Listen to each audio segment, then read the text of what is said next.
incluso el programa nuestro, ¿no? Ha compartido gente porque yo creo que era bueno lo que estuvimos hablando. Y el libro, si es bueno, no sabía que la editorial lo había puesto. Sí, a mí me llegó un tuit de la editorial. ¿Agradecido o simplemente no decían nada, simplemente lo retuitaban. No, me parece bien. Me parece bien. Bien. No sé si se incrementará la distancia que Carlos Taibo desde hace muchos años tiene conmigo, Bueno, pero eso bueno. ya es cosa vuestra. No, es cosa suya, porque yo no tengo ningún problema. Bueno, yo no entro en Por eso vuestros digo temas. Yo tampoco. Ahí que la gente toma las decisiones que toma y tú mismo, vamos, no me voy a afectar por eso a estas alturas. Se te ve mejor que otras veces, criatura. ¿Se me ve mejor? Sí, de calidad de imagen. A lo mejor encuentro novia, tú. No vamos a poner los tiros, pero... Será porque enfoca de otra manera, porque he cambiado la posición y entonces antes enfocaba lo de atrás. Como es automático el enfoque, de estas cámaras llevan enfoque automático, entonces no saben si enfocar al que tienen aquí o aquello de allá.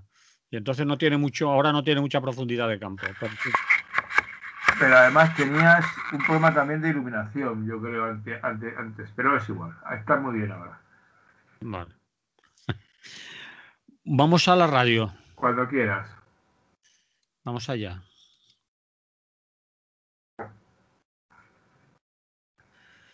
Félix García Morillón, buenos días. Hola, buenos días. ¿Cómo estamos? Pues por aquí andamos, pasando frío. Es lo suyo, ¿no? Es lo que toca. Sí.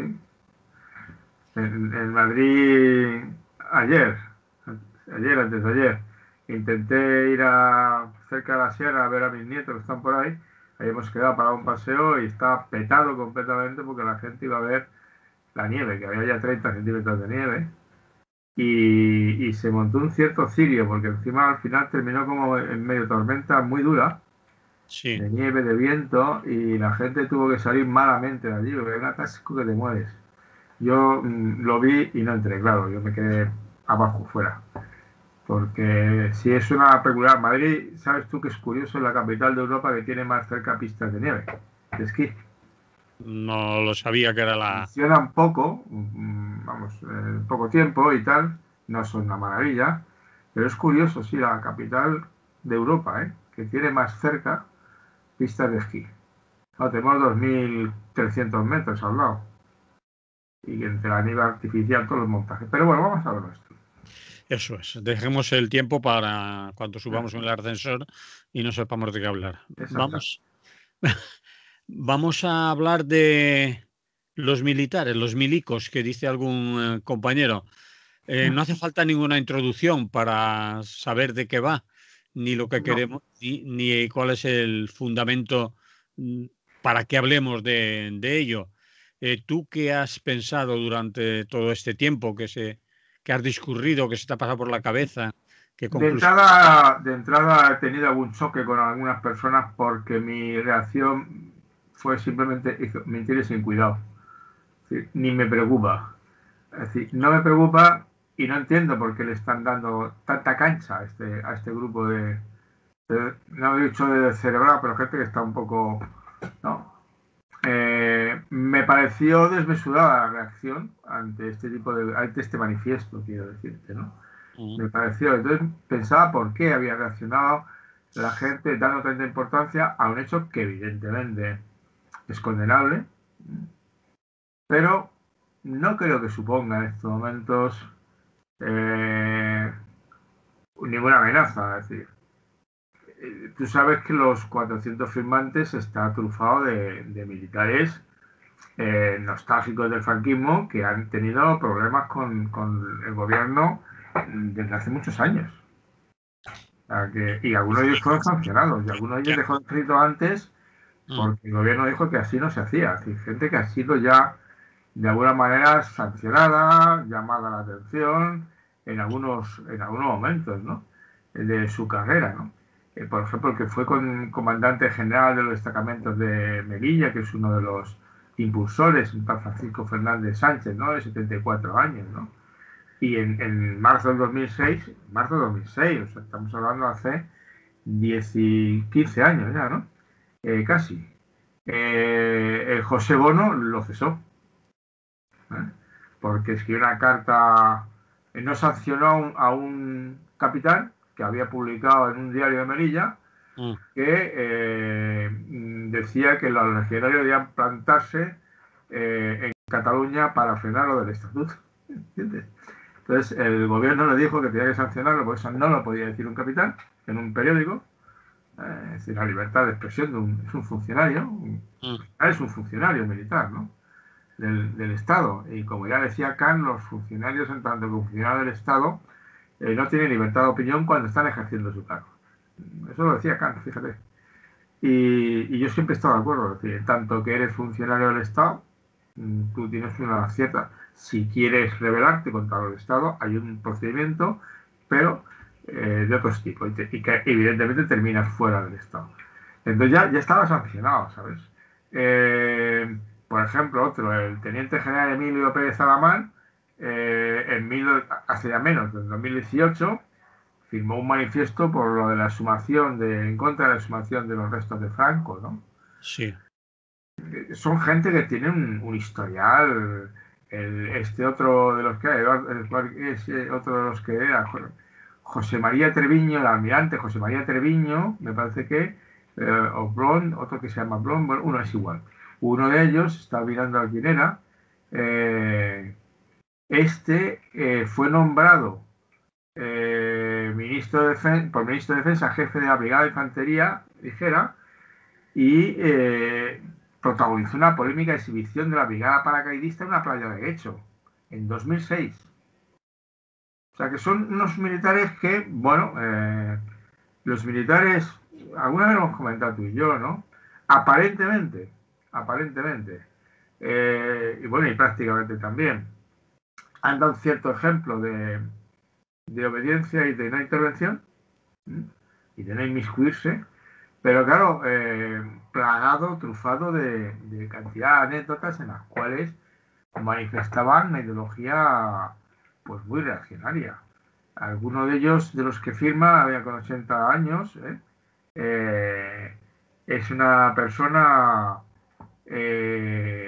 que sí que estuvo de las promociones del 64, ¿me explico? O sea, gente que hace la escuela militar en los años 60, principios de los 60. Un momento en que España es una dictadura clara, ya no es la dictadura de la brutal represión que dura hasta el año 50, 52, la dictadura de la brutal represión, ¿eh? Sí. Pero es una dictadura, ¿eh? Y Sí, sí. que no deja de reprimir, como bien sabes tú, hasta noviembre de 1970, hasta septiembre de 1975, en que ejecutan a 4 personas, ¿no? O 5 fueron, ¿no? Pero, Cinco creo. 5. Pero bueno, da igual, eso sí. Pero vamos, quiero decirte que fue hasta ese momento. Y cuando yo estoy a la universidad, un tío lo tiraron por la ventana y se mató. Bueno, jamás lo reconocieron, puedes imaginarte, ¿no? O sea, que sí ha habido eso, ¿no? Pero ese era el asunto. Pero desde luego los militares, además, como estaban entretenidos, sin sentido especial de la palabra, ¿no? No es como un niño que se da un juguete. Pero sí que es cierto que se habían metido en la OTAN, habían participado en cantidad de expediciones y cosas de este estilo, pues era gente, de alguna manera, no sé quién uno de ellos, de los firmantes más principales, había ser jefe del comando de la OTAN de Lisboa. Ahí no se llega. La OTAN es una estructura militar, pero es una estructura militar que está sometida en general, no a todos, vamos, no, está sometida, sí, a estados democráticos en general, ¿no? Todos, casi todos. Democráticos en lo que entendemos aquí por democracia. Entonces, que era el ejército de zona, había cierta tranquilidad en ese sentido, pero bueno, este documento viene bien para recordarnos que el ejército, bueno, pues el orden y mando de la disciplina militar, que tiene sus ventajas en algún momento, pero el ejército ha estado trufado de una ideología excesivamente reaccionaria, ¿no? o demasiado cercana. Es decir, Franco era uno de los suyos. Sí, hasta 2006 el caballo, es decir, la estatua de Franco montada a caballo en la Academia Militar de Zaragoza estaba allí presidiendo el patio, ¿no? Es decir, la propia academia, hasta 2006. No te digo, y ayer leía una noticia, no sé dónde, que el Hostal San Marcos en León, que es uno de los paradores modélicos, ¿no? Yo estaba una vez dentro tomando un café y tal, y efectivamente es precioso, ¿no? Es un gran palacio. Eso fue cárcel después del franquismo y se calcula que 1.500 lo sacaron por entre mañana y mañana, ¿no? Fueron 1.500, 2.000 aproximadamente el término correcto en estos casos son asesinados, ¿no? Porque aquellos paseillos sin juicio no eran ejecuciones. Las ejecuciones exigen un juicio. Aunque sea un juicio aparente, pero exigen un juicio. Una condena, una serie de cuestiones. Por descontar que muchos de los condenados en juicios nada más terminada la guerra, los juicios no reunían la más mínima garantía, incluso entonces, por lo tanto, aunque eran sentencias militares, sentencias judiciales, se podía interpretar con bastante tranquilidad que eran asesinatos, porque no se había cumplido el mandato. Entonces, en ese contexto, bueno, los militares más o menos parecía gente disciplinada, gente que estaba cumpliendo. Tú recordarás conmigo, porque además tú lo viviste y tú estabas en Valencia, que en el golpe, que aquello sí que fue un golpe, no lo de octubre en Cataluña, el golpe militar de Tejero fue un golpe militar, con armas, con Sí, tiros, sí, sí, eso fue un sí. golpe. Ese te acuerdas que las crónicas de lo que ocurrió en la que tampoco lo sabemos exactamente, ¿no? Cada vez más supongo que lo sabremos, es que el punto final lo puso el discurso del rey, en este caso, y como jefe de Estado, el Milán del Bosch en concreto y el de la Brigada Brunete, que estaba en Madrid, que era el otro complicado, ¿no? Que podía haber sido muy jorobado. Si la Brigada Brunete decide hacer algo más que tomar la emisora de radio, una par de cosas que hizo, que no hizo gran cosa, ¿verdad? Y fue cuando el rey dijo que no, ni fuera, y entonces, buen militar, es su jefe, obedece. No sé si me explico. Es una posible lectura, ¿eh? A mí me es igual, Sí. ¿no? Es una posible lectura. Pero vamos, que sí que es cierto que los militares no han dado especialmente la lata, enumera una cantidad de detalles en cualquier caso que digan que, bueno, que dan de sí lo que dan de sí, ¿no? No han dado especialmente la lata durante estos 40 años, ¿no? Desde el 78 hasta el 2018. No se han significado por nada. Posiblemente, como digo, porque estaban en otras cosas, ¿no? Bueno, siempre se ha hablado de cierto ruido de sables, Sí, intentona. siempre, sí, pero con constantes sanciones. Sí. Que el gobierno estaba pendiente y constantemente sancionaba. Y les decía no. Y claro, que el ruido de sables. Lo que pasa es que ahí tenemos, y paso ya a otras consideraciones más genéricas. Claro, es que España tiene la mala suerte, la mala suerte de que, y esto afecta también a los Borbones, ¿no? Que España, que a finales del siglo XVIII era un país bien organizado y con instituciones modernas, era un despotismo ilustrado, ¿no? El de Carlos III y Fernando VI, ¿no? De pronto, cuando entra ya Carlos IV, aquello empieza a derivar un poco hacia cosas extrañas, pero todavía es un estado serio, y es con la Guerra de la Independencia cuando España entra en el siglo XIX en una dinámica de lo que se han llamado los pronunciamientos. Es decir, de que de pronto un militar se levantaba, ¡pum!, ¿no? Sí. Y tampoco te montaba una república como... pero eran golpes militares, ¿no? Vinculado también al otro invento español, que además causó admiración en toda Europa, porque Napoleón no hacía más que ganar a todo Dios, y cuando llega a España se encuentra un levantamiento popular, iniciado en Madrid en concreto, es la fecha de nuestra comunidad de fiesta, ¿no? Lo del 2 de mayo. Se inicia ahí, pero se extiende por toda España y España inventa una cosa que luego se ha llamado la guerra de guerrillas y la guerra total. Es decir, el ejército francés no tuvo ni un momento de paz. Estaba constantemente acosado. Luego llegaron los ingleses también alguna batalla ganaron los ingleses y también los ejércitos del rey, pero sobre todo fue un ejército, el ejército imperial no pudo, fue derrotado sin librar ninguna gran batalla, que era lo que se les daba bien, ¿no? Habían ganado batallas espectaculares en Europa, pero en España no se encontró. ¿Pero qué nos dejó como regalo? Pues nos dejó como regalo una cosa muy fea que son la tendencia, decir, la guerra de guerrillas en muchos contextos estuvo liderada por gente que estaba en la frontera entre el bandolerismo más puro y duro, la lucha popular contra el opresor y el uso de la violencia, muy violentos. Goya hace una descripción de los franceses y de los guerrilleros españoles en los cuadros de los horrores de la guerra bastante bonita, de los horrores de la guerra. Y nos encontramos con un país que todo el desarrollo que tenía empieza a perderlo, y es el momento en que se descalabra un poco la distancia entre España y el resto de Europa en los procesos de renovación en todo el sentido de la palabra, ¿no? Y nos encontramos eso con una sociedad que esto del golpe militar, pues oye, que mola, pero es que hubo muchos, ¿eh? Y el último, en el siglo XX, ¿sabes que tenemos dos? El de Primo de Rivera, con apoyo del rey, también en este caso concreto, y luego ya el de Franco, ¿no? Vamos, el de los militares, ¿no? Mola, Franco, toda esta gente. Bueno, y antes Sanjurjo lo intentó, pero le echaron a la República. Es decir, eran militares que consideraban que tenían que intervenir en política, cuando pensaban que el país estaba mal. Si algo ha sido bueno en los últimos 40 años, es que aprovechando además que había ocurrido, porque el único de todos esos pronunciamientos, el único que triunfó en el sentido de duradero fue el de Franco. Ese sí que 40 años, vamos. Los demás estaban 2 años y desaparecían, ¿no? El de Franco pues, se perpetuó, claro, ya no hubo más golpes militares, ¿verdad? Porque estaban en el poder y para qué iban a los golpes militares y ya estaban allí. Pero eso ha permitido que luego, a los 40 años, hubo un intento inicial, una vez más, ¿de acuerdo? Y se cortó también por lo sano, o por bien, se cortó bastante bien, porque no hizo falta demasiado para cortarlo. O sea, realmente no hubo tiros, los pocos que pegó Tejero en el Congreso de los Diputados, ¿no?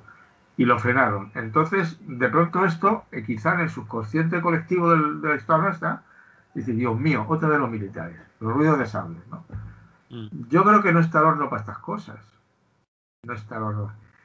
¿Por qué puede estar el horno para estas cosas? ¿A qué te refieres? ¿A que históricamente ni Europa, ni nosotros, ni el país está ya para aguantar estas cosas? No, claro. Realmente... No, es que no tiene sentido, es que ya no tiene sentido.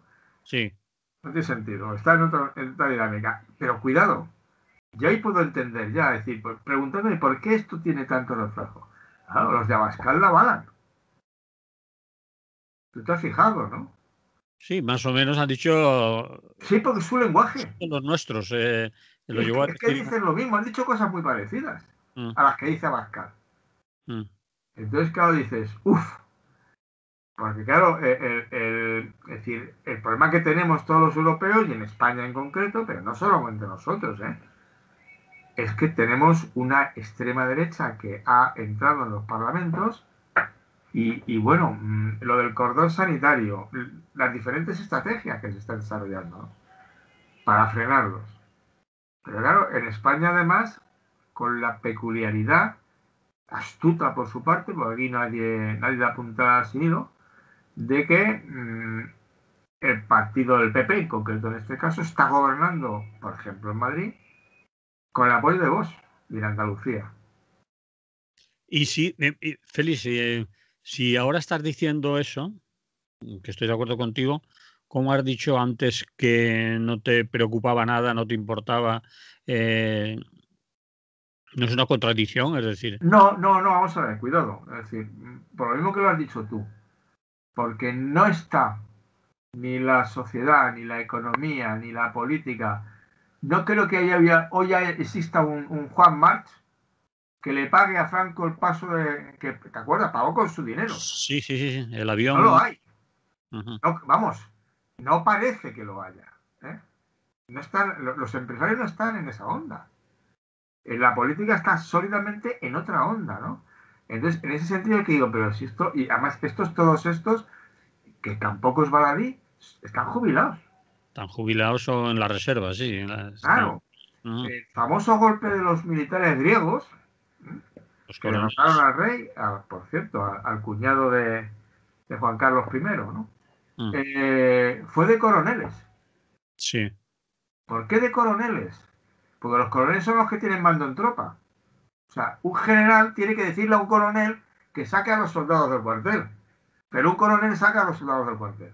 Directamente. No sé si... Sí. Entonces, estos no tienen... Los jubilados no tienen... Podrán tener audiencia. Y habrá gente de muchos militares que lean sus textos y joder, tienen razón, esto es una vergüenza, la unidad de la patria, estas historias, ¿no? Pues a esto se le llena mucho la boca con la patria. Por cierto, no es a los únicos que se les llena la boca con la patria, ¿eh? Hay unos cuantos más, y no en número. Entonces, quiero decirte, pero la realidad, lo que tú has dicho, la realidad, estamos en la Unión Europea, la realidad social, económica, política, es que lo hace prácticamente impensable. Y además son todos jubilados. O sea, no tienen mando real. Y además, en esos ruidos de sables que te estaba enumerando muy someramente, algunos de ellos nada más, pues tampoco me dedico a investigarlo ahora todos los detalles, todos los que de alguna manera estando en activo han exteriorizado este tipo de opiniones y textos, inmediatamente han sido sancionados. De una manera u otra. Con lo cual, evidentemente, supongo que habrá otros que se habrán callado no por falta de ganas, sino porque al final, oye, bueno, primero tengo que obedecer y a eso me refiero. Entonces, de alguna forma, ¿qué ha ocurrido con esta cuestión? Claro, la gente lee y se preocupa, ¿no? La segunda parte, ¿por qué tanta audiencia? Bueno, pues porque ha trascendido que habían escrito una carta al rey y que el rey no decía nada. Es que el rey no dice nunca nada de estas cosas. Porque cuando le mandan, se la mandaron le mandó una misiva a los independentistas catalanes para que mediara y acabara con las barbaridades del 1 de octubre. Y el rey le dijo, la contestación fue, he mandado esa carta al jefe de gobierno. Esto no es competencia mía. Claro, es un jefe de Estado que esas competencias no las tiene. Que se la manda. En este caso, ¿qué ha hecho? Pues ni siquiera ha respondido, ni siquiera ha hecho acuse de recibo, para que no pudieran decir que el rey había recibido su carta. No sé si me explico. Porque solo dicen que se la han mandado. Pero no tienen ninguna... Es decir, cuando tú entregas un documento en un ministerio, te lo sellan, ¿no? Y lo sellan la carta. Dice, oiga, me la han sellado. Y entonces, en este caso, pero tampoco le ha ido a contestar el presidente del Parlamento Europeo, al que también se la han mandado. Es que ni acuse de recibo, evidentemente. Es decir, quizá cumpliendo el mandato por los protocolos que tiene de funcionamiento, el mandato famoso de no hay mayor desprecio que no hacer aprecio. Yo a usted ni le acuso de recibo. Esta carta para mí no existe. Otras cartas, y inmediatamente, cuidado, inmediatamente se la mando a la ministra de Defensa para que actúe. Ella sabe lo que tiene que hacer, porque es la que tiene que hacerlo. Y en ese sentido, ¿qué te parece? Ya llegados aquí para no alargarnos demasiado, la respuesta que ha dado la ministra de Defensa, es decir, el gobierno, oficialmente, ¿te parece suficiente? ¿Te parece adecuada?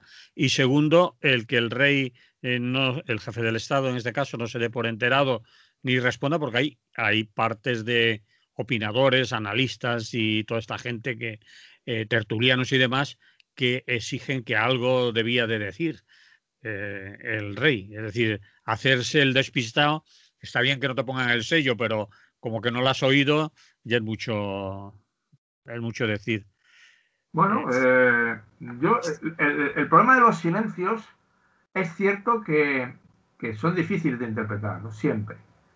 Pero hay silencios que cuestan la vida a la gente. O sea, hay un famoso caso de Tomás Moro que se negó a decir en público si estaba a favor o en contra del divorcio del rey, de cómo se había separado de su esposa, que era española, que era de la tía de Felipe II, ¿verdad?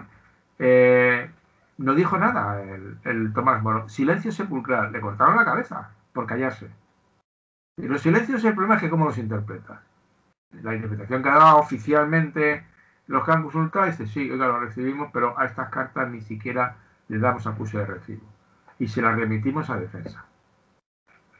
Porque es defensa quien tiene que pronunciarse. Yo, en principio, no. A este nivel. Y en ese sentido,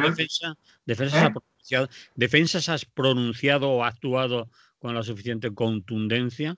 Es decir, a esta gente se le puede decir algo, quitarle algunas prebendas. Hay una ¿Pero qué prebendas? Si tienen la prebenda de ser pensionistas. No, hay otra prebenda, por lo que he leído yo, hay una orden que se llama de San Hermenegildo, creo, a la que pertenecen los militares de buena conducta por su excelente comportamiento, etcétera, etcétera, y que generalmente están casi todos, prácticamente todos los que son jubilados o retirados, y por lo tanto, aparte de su pensión, suelen recibir pues, unos cuantos duros más por medallas, por méritos y demás, ¿no? Es decir, no se les pensar, estoy no seguro. Sé, yo no conozco eso, no lo conocía, ¿no? Es decir, a lo mejor se podía hacer algo más, no lo sé. Yo creo que está conjurado. De hecho, ya la gente ha dejado de hablar a los 2 días del tema. Bueno, han estado una semanita ahí. Y claro, una semana está, porque... Y espérate a ver cuando pase el puente si vuelven, si no tienen temas de los que hablar en las tertulias y vuelven a sacarlo. Vale, eso no lo pero vamos, no lo sé. Yo de verdad sería un ingenuo. O sea, me parece la carta y la que representan me parece absolutamente condenable. En principio no veo que el gobierno lo haya hecho especialmente mal ni bien. Ha dicho que no está en contra, les ha llamado la atención y a este detalle lo ignoraba. Pues tendría que leerme un poquitín cómo va la orden de San Hermenegildo, cuáles son sus estatutos, cómo funciona, porque puede darse el caso de que no tengan competencia el Ministerio de Defensa en ese tema. Puede darse el caso, no tengo ni idea. Puede ser. Tiene competencia y posiblemente podría estudiar algún tipo de sanción, como ha hecho con los anteriores que se han pronunciado. Y también se refería a gente a quizás alguno tenga condecoraciones, medallas, méritos, honores recibidos pues durante su carrera, pues obviamente no se les puede retirar la paga por jubilación, pero sí que se les puede retirar todas esas cosas como se pedía, por ejemplo, en el caso del famoso torturador Billy el Niño, ¿no? Es decir, que no te vamos a quitar la jubilación. Claro, pero es que hay una diferencia profunda. Y si no recuerdo mal, no, los detalles ahora los no recuerdo. Es un gobierno ya de la democracia el que le concede una medalla y un reconocimiento. Hombre, es un poco fuerte, ¿eh? ¿Me explico? Bueno, no vamos a hacer la comparación exacta, pero lo ponía como posibilidades de...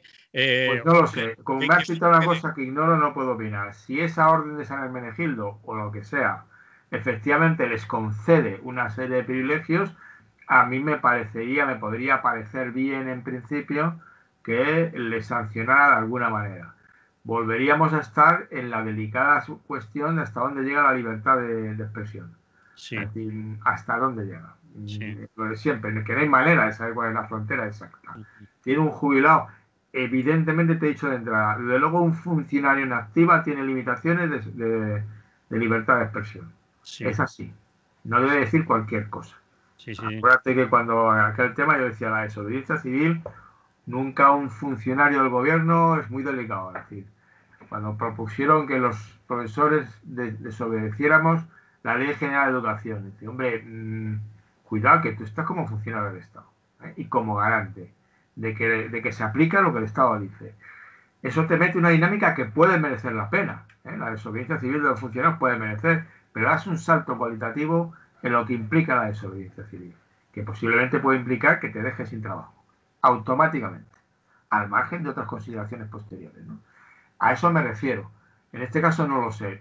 Que si yo hubiera tenido en mi mano, eso es cierto como tú dices, hombre, pues es posible, y dije, oye, gracioso, ya que esté dando la tabarra, pues disfrutar de la libertad de expresión, pero con 50 euros menos al mes. Yo qué sé, pues no sé lo que tienes, ¿no? Sí, no. Y desde luego las prebendas anteriores no te las puedo quitar, pues se te dieron por una cosa anterior, pero, en fin, es que yo no sé qué más se puede hacer con un jubilado. Mira, te leo. En la Real y Militar Orden de San Hermenegildo es una distinción militar y una orden de caballería española creada por Fernando VII al terminar la Guerra de la Independencia en 1814. Y dice que es una orden militar que está otorgada por constancia en el servicio e intachable conducta de oficiales, generales, oficiales y suboficiales. Bien. Y que está en este momento en vigencia, es decir, actualmente se entrega y se le da a militares. Es decir, que cabe la posibilidad, yo no lo sé, cuántos de esos firmantes podían tener pues esa distinción de pertenecer a la Orden de San Hermenegildo por su constancia en el servicio, por su intachable conducta, etcétera, etcétera. Pues un gesto que a lo mejor no significa que se vayan a morir de hambre ni quitarles el pan para comer, que les sobrará, me imagino, pues podía ser bien, es decir, te has pasado de listo. Te has pasado de listo, eres un bocazas. Podría ser, no lo sé si se puede hacer, bueno, a lo mejor se puede hacer, No bueno, lo sé. es posible, no vendría mal, se podría hacer con los 2 o 3 principales promotores, ¿no? Aquí tengo algunas fotos estoy viendo del Treviño, de Álvarez Jiménez y de Pérez Alamán, que son teniente general, general y almirante, o sea, altos jefes, y desde luego en la pechera llevan un montón de condecoraciones. Pues una de ellas puede ser esa. No, supongo que la orden se ha elegido porque ya hay un montón de condecoraciones. No sé exactamente. Esto ya sabes que esta cuestión de las condecoraciones es muy de militares. Bueno. Entonces, no lo sé, posiblemente. Yo si se pudiera, no sé si lo han estudiado, yo sí les daría un toque. Vamos, si ya que jugáis y enredáis y mandáis las cartas a los cuarteles, fomentando un talante que puede ser en un momento determinado complicado, porque claro, todos decimos que no va a ocurrir. Sí, todos hemos pensado. Pero yo la primera reacción cuando lo vi en El País y estábamos hablando nuestro compañero Rafael Cid y yo en la radio, los dos dijimos lo mismo que estás diciendo tú, es decir, bueno, esto es una patochada, esto no va a ningún sitio. Pero según han ido pasando los días y se firma otra carta y aparece el chat, el WhatsApp, el chat famoso del WhatsApp entre los 26 millones de fusilados y todo eso, la cosa se ha ido un poco no, claro, o sea, creciendo, ¿no? Entonces ya entramos en la dinámica que ya tendremos que empezar a cosas más amplias, ¿no? Sí. Porque evidentemente estamos en una situación en que hay un sector que está incluso en el gobierno que está pidiendo no una reforma de la Constitución, sino iniciar un periodo constitucional nuevo. Que no es lo mismo reformar un artículo 2 o 3 o 4 de la Constitución, algunos fundamentales como el que reformaron en 20 minutos, ¿te acuerdas? Del tope de gasto, que será gravísimo. En agosto, en agosto y por la noche, sí. Sí, claro, con mayoría absoluta, los 3/5, claro. Pero quiero decirte, entonces, se junta ese tema, se junta que en estos momentos tenemos no resuelto el tema de la configuración federal o como quieras llamarla. Plurinacional, federal, llámalo como quieras. Pero evidentemente no acertamos. Y en estos momentos en que hay gente que, gracias al emérito, ¿verdad? Y a su comportamiento, bueno, el emérito y casi toda su familia al final, porque al final la infanta Elena parece que todavía no la han tocado, no sabe qué día la van a tocar. Pues nos encontramos con una situación que la gente está diciendo, bueno, esto de los Borbones, que tampoco los Borbones gozaban de un prestigio maravilloso, sobre todo los últimos, porque voy a repetirte, los Borbones del 18 eran déspotas ilustrados y fueron famosos como renovadores y tal, pero los del 19 no, y los del 20, ¿qué quieres que te diga? No son ninguna maravilla y desde luego quizá en principio nos pareció que más decentito era Juan Carlos I, a pesar de haber sido educado como había sido educado, después descubrimos que no, que era un golfillo notable, ¿verdad? Pero vamos, en vida privada, muy golfo, pero más en lo privado, es decir, no participó en negocios como el extraperlo que parece que participó Alfonso XIII, parece recordar, ¿no? O sea, hizo sus tapichuelos, y luego este otro, pues bueno, por ahora no tenía mala pinta, como tranquilito, ¿verdad? Pero bueno, hay gente que está cuestionando, evidentemente, la monarquía y que quiere que se acabe y que quiere una reforma un poco más radical. Y juntas eso además con partidos que están sabiendo llevar a la política lo que siente mucha gente perdedora en estos momentos, que son los de la extrema derecha. La extrema derecha no la apoyan los ricos, ¿eh? A ver si lo centramos todos. No la votan los ricos. Algunos sí.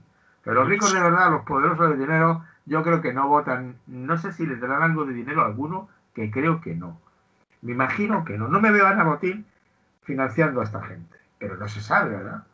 Y el caso es que esta gente está captando el descontento e incrementando su presencia política cuando otros partidos que se supone que debían estar defendiendo a los más desfavorecidos, partidos, sindicatos, no conseguimos lo mismo.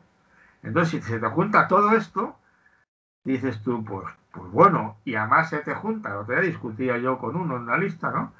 Este crecimiento propiciado, o sea, cómo la extrema derecha ha logrado envenenar el lenguaje político de este país, de tal manera que el nivel de las descalificaciones mutuas pues está un poco intolerable, y uno repasa, que es un tema que he estudiado, a favor de la violencia anarquismo y otras cosas, ¿no?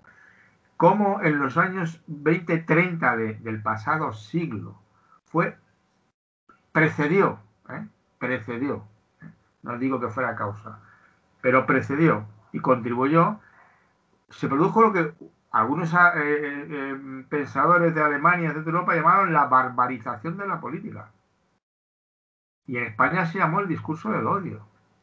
Palabras como puños. No, la Segunda República, si se caracteriza por algo, es porque nada más empezar, empezó con un lenguaje, un voltaje de la de Dios. Entonces, y aquello en que terminó, Mussolini, Hitler, Franco, una guerra mundial. Es decir, cuando la gente llega a esos niveles de barbarie vocabulario, si dejas que crezca, si al final nos insultamos todos, pues decimos lo del refrán: si podemos pegarnos, ¿para qué resolver las cosas hablando? Y vamos a pegarnos.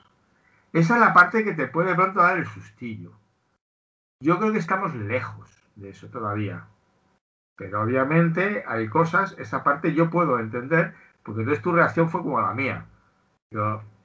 Unos pirados. Sí, unos pirados. La primera jubilados que no tienen nada que hacer y que no tienen incidencia.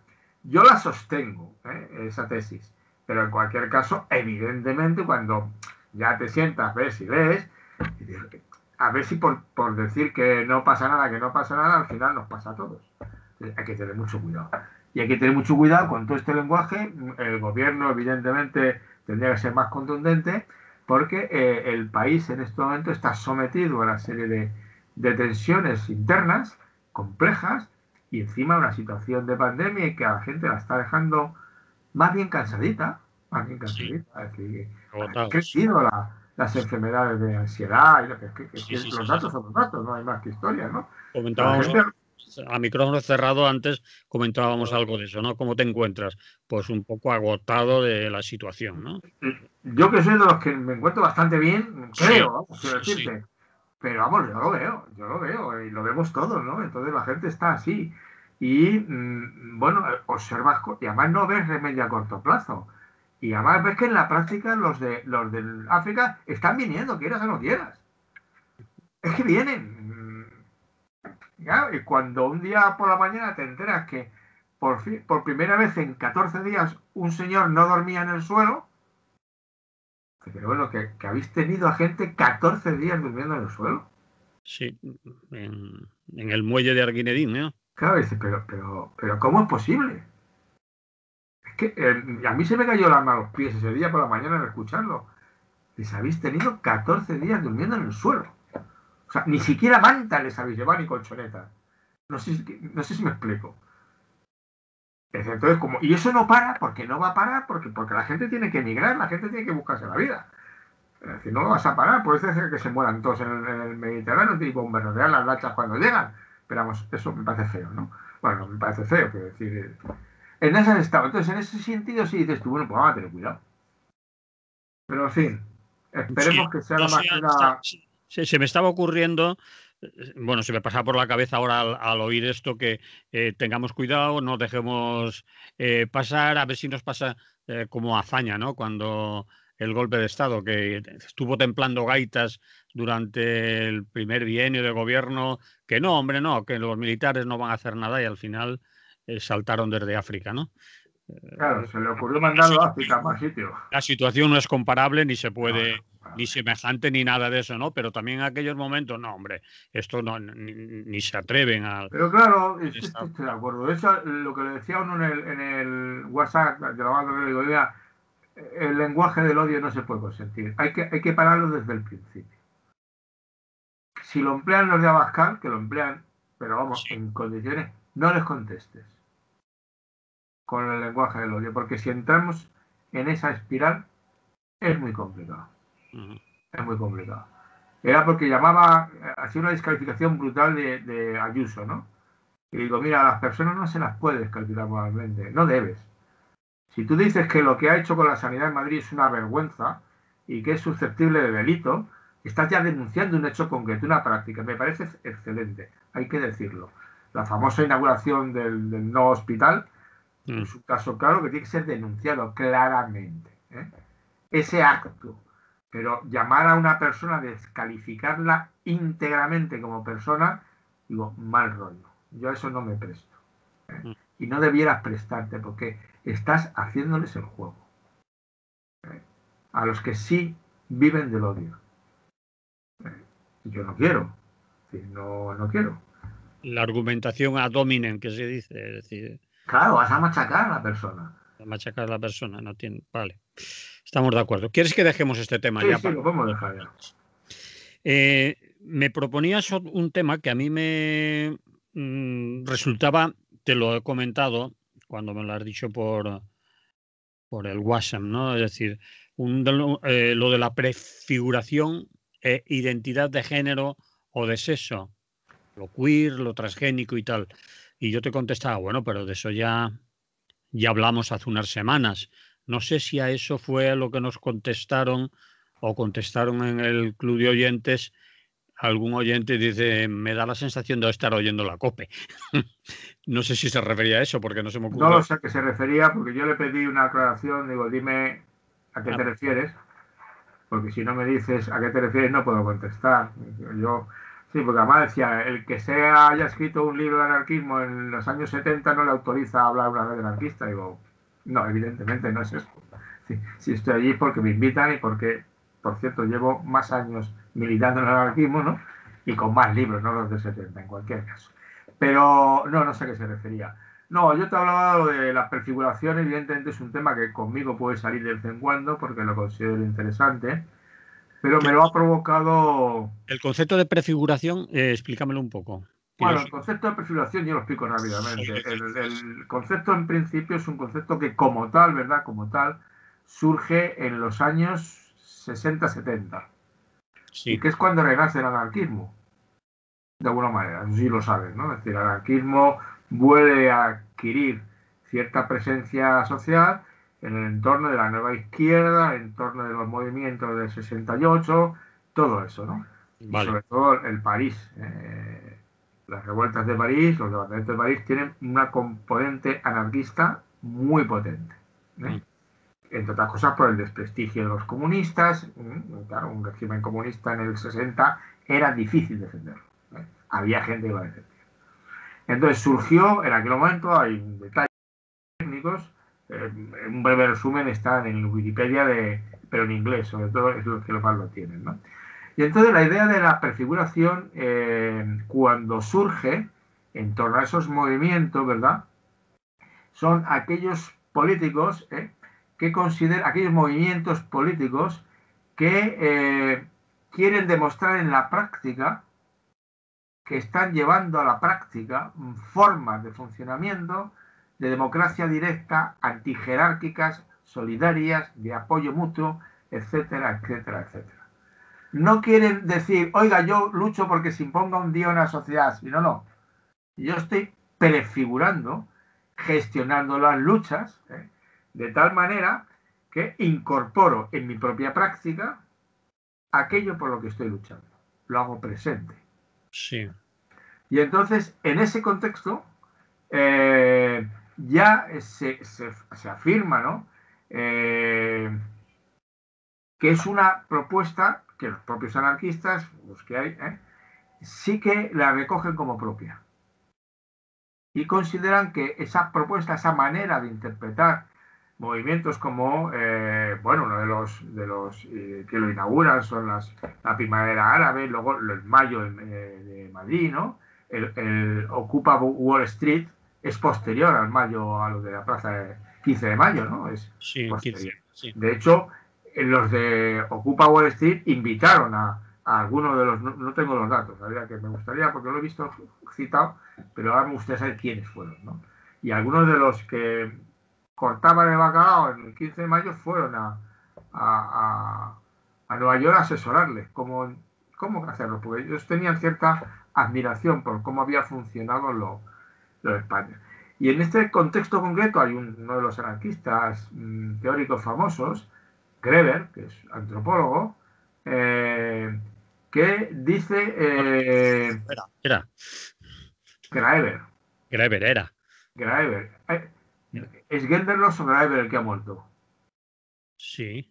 ¿Cuál ha muerto? Es que ahora me lío, sí. Greber, Pero con G, que es Graeber y el de Genderlos. trabajos de mierda es el mismo, estamos hablando del mismo. David Graeber es el que era antropólogo y era un personaje anarquista muy... Sí. Es que no sé, cuando de pronto pensaba que era el otro, el Peter Genderlos, el que hace el libro de cómo la no violencia ayuda al Estado y tal, y No, que no, es otro de los... Greber ha fallecido hace recientemente, que yo Sí, sé. sí, entonces ese que ha fallecido, sí. Que después me he despistado, ¿verdad? Vale, da igual. Confusión con el otro, que es otro de los teóricos, que los dos son del Reino Unido, son muy buenos los. Bueno, uno era muy bueno y otro lo es todavía. Además, Gelder me parece que es el que está en Barcelona, afincado. Si no recuerdo mal. Bueno, da igual, no los entretengamos en eso, pero vale, vamos a ello. ibas a... Entonces, el Greber lo recoge y dice que en las revueltas de Seattle, que fueron, ¿sabes?, muy significativas en 1999, una protesta en que ya la cosa se calentó un poco más y decidieron en fin, que iban a demostrar un poco más, ¿no? Dice que es una manifestación, la prefiguración de la acción directa. Y si me apuras, pero lo que pasa es que se tiene una mala fama que te mueres, la propaganda por el hecho.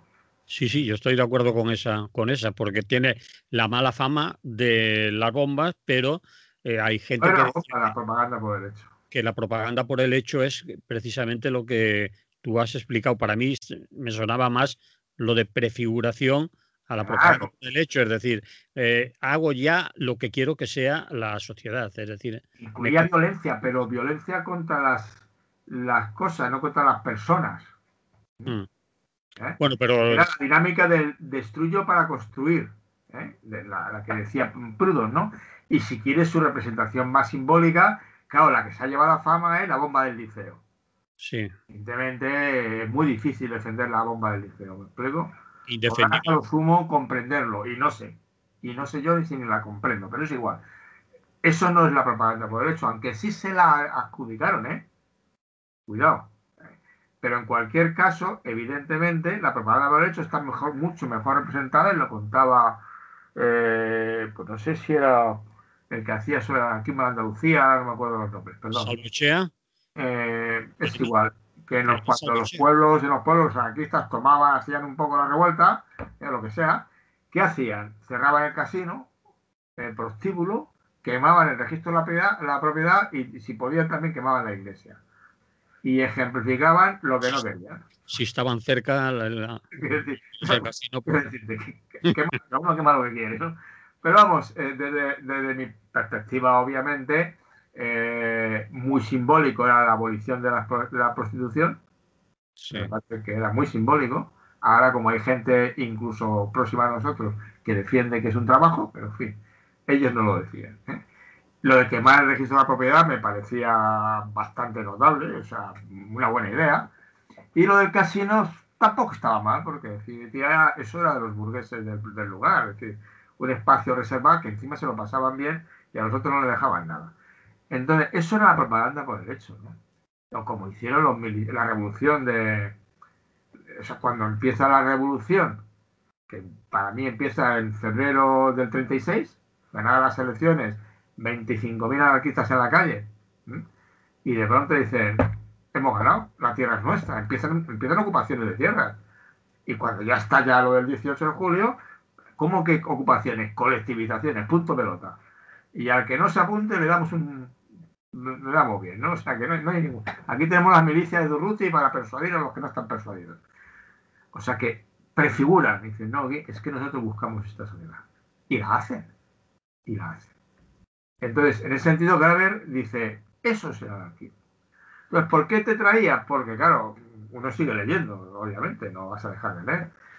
Otro de los... De pronto otro día me encuentro un artículo espléndido en una página, por cierto, que voy a compartir en Facebook a lo largo del día, si recuerdo, porque el otro día lo prometí también a lo largo del día y lo puse 3 días después, ¿verdad? Pero me he encontrado 2 páginas muy interesantes y ahora no te las voy a buscar porque no quiero enredarme. De documentación sobre anarquista, ¿no? Con textos en diferentes idiomas. Y de pronto me encuentro con un texto de uno de los otros anarquistas famosillos, que es Uri Gordon. No sé si te suena. No. En Anarquismo Vive hay un libro publicado en español, Anarquismo está vivo. Bueno, creo que está publicado en español, no estoy seguro. Pero otro de los pensadores muy sugerentes. El Uri es también de Inglaterra. Es que el anarquismo en los países sajones en este momento, desde el punto de vista teórico e incluso práctico, tiene muy buena vida. Tiene gente muy buena. Y entonces de pronto le estoy leyendo yo y me interesa enormemente porque frente a lo que yo siempre he defendido, que efectivamente la prefiguración es una manifestación de la propaganda por el hecho, ¿de acuerdo? Y es una práctica anarquista, y es una manera de resolver lo que los anarquistas siempre han dicho que había que resolver, los fines y los medios. Sí. Los fines como valores, no es algo que están en el futuro hacia lo que aspiramos. Los fines deben estar en los medios.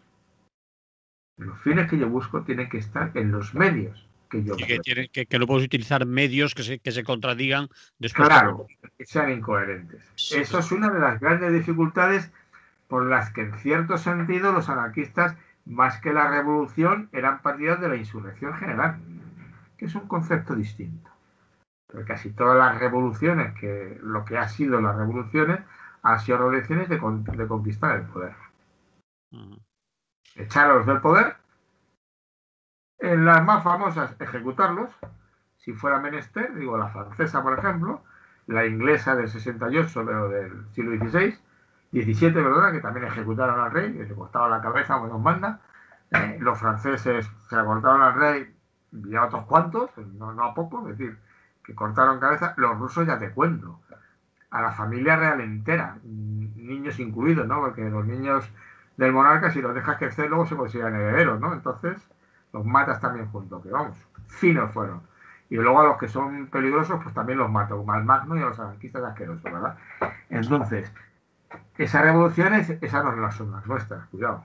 Las nuestras es, en todas esas revoluciones, despertar la creatividad del pueblo para que genere las estructuras de autoapoyo, de autogestión, de democracia directa, etc. Esa es la idea. Y la quiero hacer visible. Pero de pronto, el artículo este de Gordon, que ya prácticamente no me da tiempo hoy a comentarlo mucho, no, pero está en inglés. Además, 3 minutos. Por eso. Lo que es interesante es que él dice que el problema estriba, él dice que la prefiguración, y así es realmente, no solamente aparece hasta recientemente, sino que tiene una larga tradición que se va a los Diggers, que es uno de los movimientos anarquistas o preanarquistas del siglo XVIII, XVIII en Inglaterra, que eran muy radicales, línea anabaptista también, o la nueva izquierda, cuando yo tenía esa contexto.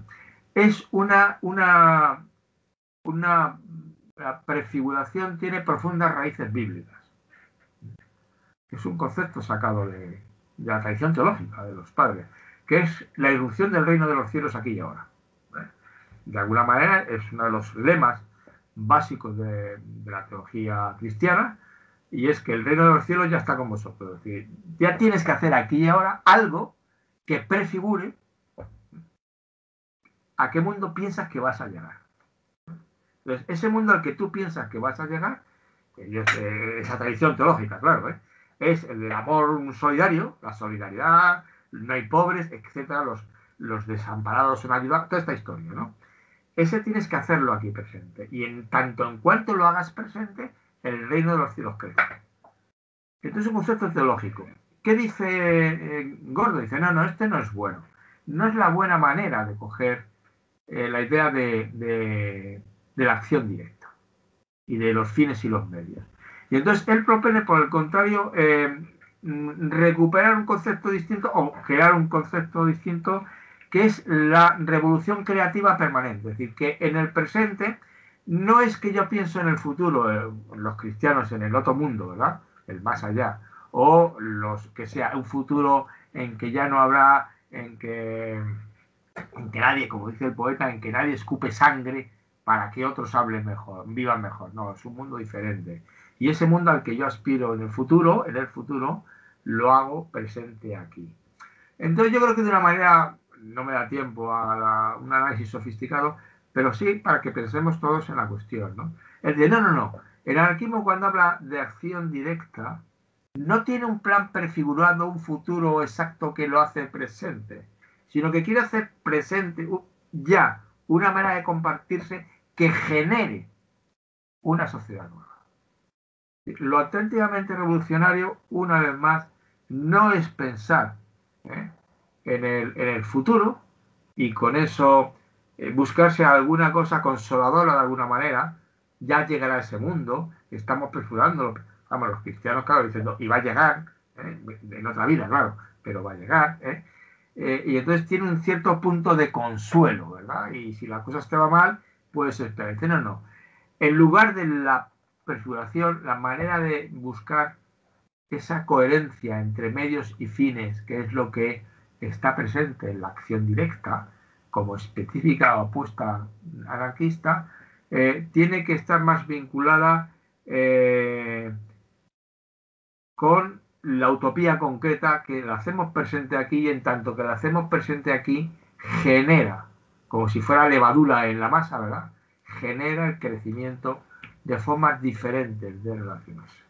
Y entonces volvamos al presente cargado de futuro, no al futuro que cambia nuestro presente. Me falta una reflexión detenida sobre la cuestión.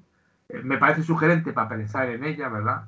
Porque yo creo que también es un poco sutilezas teóricas, ¿verdad? Sutilezas teóricas. Sutilezas teóricas. Sí, que pueden tener su interés a veces, pero los que dedicamos a veces a la reflexión teórica somos demasiado sutiles. Y claro, los que realmente más curran para cambiar la vida, que no soy yo, lo tienen más claro. Dicen, vale, tú sigue pensando, no te preocupes, ya me avisas. Que yo mientras lo voy haciendo, ¿no? Porque lo que me interesa es hacerlo ahora, ¿no? Que era, de alguna manera, sí que creo que es la dinámica que surge en todos esos movimientos 60, y surge también el feminismo, y surgen muchas corrientes, que en el ecologismo surge también. Una propuesta del ecologismo es hagámoslo ya. Si quiere usted acabar con el plástico, acabe ya mañana. Bueno, no, acabe hoy. ¿Tiene usted algo de plástico en su casa? Bueno, los restos que tenga no los tire, por favor. Los conserva hasta que se muera. Pero no voy a comprar nada de plástico. No sé si está, ¿no? Si tampoco espere usted mañana. Ahora ya. Entonces, toda esa idea global, ¿no? De vamos a hacerlo presente, que es la idea, yo creo que es de las cosas que a mí siempre me ha resultado muy atractivas del anarquismo, es esa, ¿no? La prefiguración. Y entonces juega con esa idea. Bueno, era recordarlo el tema nada más, digo, hay algo de sutileza ahí, pero en cualquier caso la idea es bonita, sobre todo la idea de decir, no, mire, no utilice esas esperanzas o esas imágenes del futuro como elementos de consuelo, porque eso es una tentación siempre de los seres humanos. Y claro, buscamos a veces consuelo y tranquilidad, porque estar toda la vida luchando por cambiar el mundo y ver que no cambia, pues es complicado, ¿verdad? Pero de alguna manera vamos a seguir luchando por lo que nos interesa, generando a nuestro alrededor formas de convivencia, formas de organización, formas de producción que indiquen no que otro mundo es posible, sino que otro mundo está aquí y ahora, generando creativamente realidades diferentes. Muy bien, Félix, pues así terminamos. Lo marca el reloj y sí, me parece interesante para otra vez. Que vaya bien, no pases mucho frío. Pues lo mismo digo, el normal del invierno que se dice vulgarmente. Sí, el que toca. Que tengáis buen día todas y todos. Bien, de la radio ya nos hemos ido. Vale. Del vídeo aún no. Me decías que... Estamos en el vídeo aún, ¿eh? Sí, sí. Me decías que aparte de haberte dicho lo que te habían dicho que por haber escrito un libro En los 70 me creía con derecho a estar en un programa de radio. Pero que yo no he visto eso. ¿Qué atrevimiento? Sí, está en... Es que además lo escribía en catalán. Yo no tengo capacidad de saber si es catalán o valenciano, en el supuesto que sean dos idiomas diferentes, que tampoco entro en esa discusión. No lo son. Para el de fuera es catalán, me explico, catalán valenciano, para el de fuera. ¿Ves? Es catalán. Y salió hace 2 o 3 días o 4. Y yo te digo, no, vamos, estas cosas no pasa nada, ¿no? La gente tiene derecho a decir que es de la COPE. Pero me parece muy atrevido el asunto, ¿no? Es decir, decirle a alguien que no ha escrito solo un libro, sino que ha escrito varios, seas tú o sea quien sea, ¿no? Además, desde cierto anonimato y a través de una... que ¿no? Podía decir, bueno, pues yo te contradigo en esto y en esto y he escrito estos 8 libros, aquí tienes la bibliografía que no tiene nada que ver con lo que tú dices. Ya, pero incluso en cualquier caso, es decir, yo voy más allá y siempre lo he dicho lo mismo, ¿no? Además, decía, me tiene derecho a decir que no te ha parecido un programa impresentable. Tiene todo el derecho. El problema es que si no me dices por qué, yo no puedo responder. Pero tiene todo el derecho a decirlo, pero... tiene todo el derecho a decirlo, pero claro, tienes que decirle, explícamelo. Porque claro, si yo quiero cambiar, evidentemente no es mi deseo parecerme a la COPE. Me importa un bledo parecerme o no parecerme, cuidado. Tampoco los de la COPE no todo lo que hace la COPE es la maldad absoluta. Es decir, la COPE tendrá programas buenos que yo firmaría, posiblemente irrelevantes, no sé si me explico, pero no, ese argumento a Dominic, que me dice usted que, como yo te he dicho muchas veces, que dice lo mismo que el Banco Mundial, y pues me alegro por el Banco Mundial, que por fin están sensatos, ¿no? O sea, que esas cosas no me agobian. Si todo lo que hiciera fuera como la COPE, pues no estaría aquí, estaría en la COPE, ¿no? Eso me parece obvio. Pero en cualquier caso, lo que hay que exigir a la gente es que argumente. Que argumente. Pero no te contestaron después, ya no siguió. No, que yo sepa, no me ha llegado llamada de contestación. Y luego, por otra parte, hay una cosa que también a mí me parece fundamental. Porque yo he estado en otras polémicas y alguien ha salido en mi defensa alegando mi pasado. Digo, no, perdona, mi pasado no me defiende ahora. Si yo he hecho algo mal ahora, mi pasado no me exime de responsabilidad. No. No me jodas. Es decir, yo puedo haber sido, aparte, el famoso refrán, el mejor escribano ha hecho un borrón. Yo no quiero que Apeles me defienda diciendo que yo fui muy bueno. No, a mí no me cuentes esa historia. Yo puedo haber sido muy bueno y ahora ser un imbécil. O puedo ser muy bueno en general y este programa, joder, macho, es que te ha sido 20 pueblos. Bueno, dímelo, argumentame y yo te digo, puede ser que sí, puede ser que no. Podemos no ponernos de acuerdo. Y bueno, ya está, pero quiero argumentos. Porque sin argumentos no, estás indefenso. ¿No? Entonces estás indefenso. Pero bueno, supongo además que si en vuestra emisora mis intervenciones tuvieran cierto tufo de la COPE, igualmente a lo mejor ya me había dicho, bueno, hemos pensado que lleva mucho tiempo, es mejor cambiar de aire. Vílate, Feli. Con cariño, ¿no? Pero lo he dicho, supongo que con cariño, ¿no? Bueno, mira, mejor lo vas a hacer cada 2 semanas o una vez al mes, ¿no? Y te vamos a decir nosotros de qué hablas. Algo así quiero decir. En este programa cada uno elige, todos eligen de lo que hablan. Ya, no, pero digo que podías recurrir a una astucia como esto para a los 3 meses desaparecido en combate. Supongo yo, ¿no? Bueno, eso puede pasar en cualquier momento. Porque si yo llevo 20 años siendo del Consejo de Redacción de Libre Pensamiento, de los cuales 3 o 4 he sido el coordinador y no he sido más, porque yo nunca repito los cargos, ¿me explico? No porque no, es que me niego 3 años y me voy. Pues supongo que si no me han echado será por algo, digo yo. A lo mejor porque te tienen miedo. Sí, puede ser. Porque me relaciono con los militares. Pones a parir. Bueno. Bueno, es igual, la gente, ya sabes que de vez en cuando salta un poquitín. No, a Y mí en no. alguna época vosotros cortasteis en el Facebook y en el chat, cortasteis un poco, porque había algunos que eran las cosas. Hombre, cortamos los insultos. Claro, Los, claro, los claro. argumentos no, yo eso no lo he visto. Entro bastante a ver los titulares, pero ese que tú me comentas no lo he visto. Lo que pasa es que No pasa nada. molesta cuando no hay argumentos. A mí me jode y ya no sigo leyendo cuando alguien descalifica o también ya va con prejuicios. Si saben que Puede ser, como la si, COPE si de la saben emisora de la iglesia o vinculada a la si saben iglesia, que eso es, si estamos, saben que claro. Félix García Morillón se define como tal, que además es anarquista y para él eso chirría demasiado y le saca de sus casillas y encima pues has dicho alguna cosa que no le ha gustado, pues qué mejor manera de joderte que nombrarte la COPE. Es decir, A mí, joderme no me jode. pero en el sentido de No, fastidiar no, no, sí, no, o, no. Digo, o hurgar en el... pero obviamente, de alguna manera son descalificaciones personales. Claro, no tiene sentido. Entonces, duelen un poco más que las otras. ¿Me explico? Las Porque a mí personales. tanto las alabanzas como las descalificaciones personales a mí me dejan un poco frío. A mí me preocupa más cuando alguien me demuestra que mis argumentos son malos, ¿no? Entonces, sí, claro, Sí. pues me molesta en el sentido de, hostia, se me he equivocado. Hombre, pero eso se razona. Sí, A claro. mí me molesta mucho más que me hablen de mis argumentos si soy un bocazas o si digo tonterías o si estoy equivocado y me lo razonan. No es que me moleste, sino que me preocupa más. Ahora, si me dicen que soy no sé qué y no sé cuánto, personalmente, como dicen en mi pueblo, me la sopla. Es decir, que eso es Pues una eso, cosa a eso personal. me refería. Por si Los te... momentos me interesan más, ¿no? El otro, bueno, pues la gente, pues diga lo que quiera, de alguna manera, tampoco. Y además luego también depende mucho quién te lo diga y en qué contexto. A ver, si yo tengo algún amigo en un momento y dices, es que tú eres un tocapelotas, desgraciado, que estás todo el día provocando, ¿no?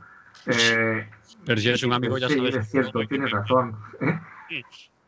Si es un amigo, ya sabes de quién viene, en qué Claro, tono te lo y dice. además dices tú, pues no te falta razón. Sí, la verdad es que no puedo evitarlo, ¿no? Bueno, en cuanto veo una cosa de esta, salto. Y entonces, claro, como salto, lógicamente la gente dijo, que será pesado este tío. ¿eh? Que me ha llamado la atención, oye, que esta palabra creo que no se deriva de ahí lo que tú has dicho. Claro, eso a la gente cuando llama la atención en una cosa de argumentación, la gente, eso sí, a la gente le descoloca muy bien. Pero bueno, ya sabes tú, acá los filósofos somos muy especialistas de qué se hablo que me opongo.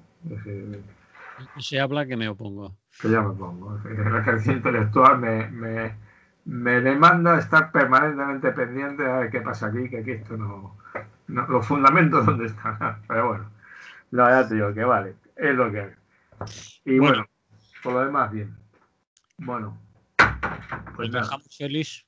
Sí, porque además voy a ver si voy a ver a una hermana mía que está en situación Vale, compleja. vale. Compleja. Bueno, pues nada,